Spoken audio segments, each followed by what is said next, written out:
राहुरी पोटनिवडणुकीमध्ये भाजपचे उमेदवार अक्षय कर्डिले यांनी लाखांचं मताधिक्य घेत दणदणीत विजय मिळवलेला आहे। आपल्यासोबत स्वतः अक्षयजी आहेत। अक्षयजी, काय पहिली प्रतिक्रिया या विजयाने?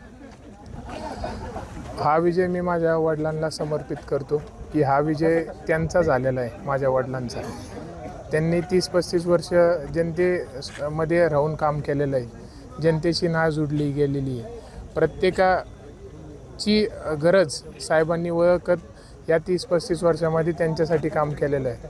म्हणून आज ही निवडणूक न समजता एक भावना होती प्रत्येकाची साहेबांच्या प्रती, आणि ती भावना मला मतदान करून व्यक्त केलेली आहे की आम्ही साहेबांचा साहेबांचा मुलगा अक्षयला काय आम्ही एकटं सोडलेलं नाही।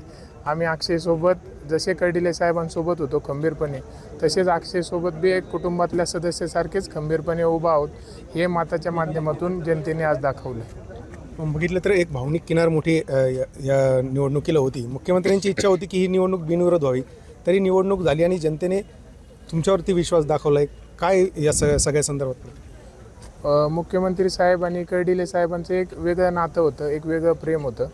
त्यांची एकमेकांवरती एक वेगळी भावना होती। मग त्याच भावनेच्या आधारावर फडणवीस साहेबांना वाटलं की निवडणूक बिनविरोध व्हावी, कारण की साहेबांचं योगदान मोठं आपल्या मतदारसंघासाठी, जिल्ह्यासाठी फार मोठं आहे। मग त्यांची भावना होती, पण त्या गोष्टी घडल्या नाही। त्यांनी पूर्णपणे प्रयत्न केला, पण त्यांनी पहिल्याच आपल्याशी संवाद करताना स्पष्ट सांगितलं होतं, जरी बिनविरोध नाही झाली तरी पण आम्ही पूर्ण ताकदीने निवडणूक लढू। आणि आज त्यांनी मोठी ताकद आणि साथ आणि संधी मला दिली, त्यामुळे हा विजय झाला आहे। जो विश्वास कर्डिले साहेबांनी इतके वर्ष जनतेचा कमावलेला आहे, ते सातत्याने जनतेमध्ये असायचे। तुमची देखील वाटचाल पुढची कशी असेल? माझी वाटचाल आज सगळी जनता मला कर्डिले साहेब म्हणून पाहते की आम्ही कर्डिले साहेबांना माझ्यात पाहतो, अशी जनता मला म्हणते। तर निश्चितपणे भविष्याच्या वाटचालीमध्ये जनतेची जी माझ्याकडनं अपेक्षा आहे, ज्या भावना आहेत, तीच भावनेचा आदर ठेवून या सगळ्या गोष्टी आज माझ्यासाठी जनतेने केल्यात 6 महिन्यापासून। तर या सगळ्या गोष्टीची जाणीव मला कायम राहून मी जनतेच्यासाठीच शेवटचा श्वास साहेबांनी जसा घेतला तसा माझा शेवटचा श्वास हा जनतेच्या सेवेसाठीच असेल। ज्या पद्धतीने भाजपच्या वरिष्ठांनी विनंती केल्यानंतर या ठिकाणी प्राजक्त तनपुरे निवडणुकीत थांबले, त्याचा देखील मोठा परिणाम या सगळ्या निवडणुकीवर दिसून आला। आता विजयानंतर तुम्ही त्यांची भेट घेणार, आभार मानणार? त्यांची भेट घ्यायला मला कुठलीच अडचण नाही, 100% मी त्यांची भेट घेईल।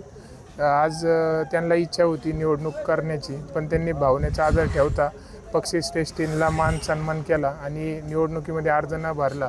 त्यामुळे त्यांचे व त्यांच्या संपूर्ण कुटुंबाचे, कार्यकर्त्यांचे मी आभार व्यक्त करतो। निश्चित पाहिलं, हे होते अक्षय कर्डिले, ज्यांनी आपला हा विजय जो आहे तो वडील शिवाजीराव कर्डिले यांना समर्पित केलेला आहे आणि येणाऱ्या काळामध्ये वडिलांप्रमाणेच केवळ जनतेसाठी काम करेल असा विश्वास त्यांनी या निमित्ताने व्यक्त केला आहे। सचिन बनसोडे, साम टीव्ही न्यूज, राहुरी, अहिल्यानगर। महाराष्ट्रातील सर्व बातम्यांचे विश्वासार्ह व्यासपीठ, सकाळच्या सर्व सोशल मीडिया प्लॅटफॉर्मला लाईक, फॉलो आणि सबस्क्राईब करा। तसंच सर्व नोटिफिकेशनसाठी बेल आयकॉन प्रेस करायला विसरू नका।